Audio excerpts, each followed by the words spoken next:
Combien y en a-t-il en France? En Seine-Maritime, on en dénombre au moins 80 000. Ailleurs, en Normandie, notamment dans l'Orne, il y en a sans doute des milliers. Les marnières sont des cavités souterraines qui ne sont plus exploitées et qui ont été recouvertes. Parfois, elles s'effondrent et laissent apparaître des trous béants. Des centaines d'habitants ont été contraints de déménager. Reportage près d'Alençon de Meriem Stiti, Lucas Barbier et Antoine Santos. Un trou de 5 mètres de profondeur, apparu du jour au lendemain dans le jardin de Raymond et Yvette. On y vient tous les jours pour vérifier si les fenêtres ouvrent bien, s'il n'y a pas d'affaissement au niveau maison et s'il n'y a pas de fissures. Eux, qui habitaient là depuis 16 ans, ont dû partir, être relogés sans savoir quand ils allaient pouvoir revenir. C'est un pincement au cœur, ça fait tellement de mal, surtout que quand vous avez construit votre maison et que vous êtes obligé de la quitter.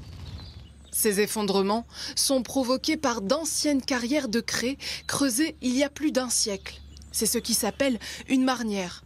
Aussi proche d'une habitation, la maire de la commune n'en avait jamais vu. Ici, c'est vraiment très rare.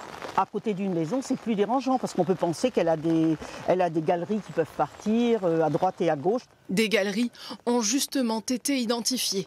La mairie va devoir débourser 11 000 € pour un sondage approfondi du sous-sol. Il ne s'agit pas seulement, madame, de 11 000 € parce qu'après, il faut que j'intègre le bouchage de la marnière. Alors moi, je pense que j'en aurai pour dans les à peu près 20-25 000 €. Hein. Voilà. Donc c'est quand même assez important. Surtout que nos fonds communaux ont tendance à diminuer.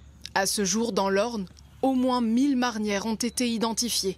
60 000 dans le département de l'Eure et jusqu'à 80 000 en Seine-Maritime. Un inventaire incomplet, selon le Bureau de recherche géologique et minière. On estime qu'on connaît actuellement environ 20% des marnières existantes. Il y en a plusieurs dizaines de milliers d'autres qu'on ne connaît pas. On ne connaît pas leur emplacement, on ne connaît pas leur état. Et ces cavités souterraines finissent par s'effondrer. Dernièrement, 4 chiens sont tombés dans une marnière de 30 mètres de profondeur. Sur cette route départementale, une cavité de 10 mètres de diamètre a été comblée. Le sol peut encore s'affaisser. Il y a toujours une surveillance qui se fait derrière régulièrement.